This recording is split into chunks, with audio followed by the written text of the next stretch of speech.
AUKUS, even though it's comprised only three nations, which is United States, United Kingdom, and Australia, but the repercussion is, I think, is very, very significant on this part of the world.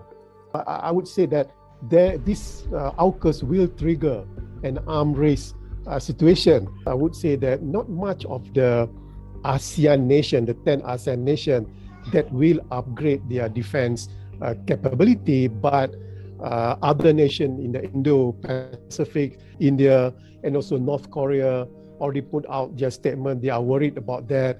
I think this will create a situation that nations that can afford to upgrade their defense capability will create a situation that an arms race will be happening in this particular Indo-Pacific part of the region. So I think AUKUS, even though only regarded only the three nations, but the repercussion, the effects will be felt in the Indo-Pacific in terms of arms race situation. So no doubt that AUKUS will affect ASEAN, not only in terms of geopolitics, but also in terms of security.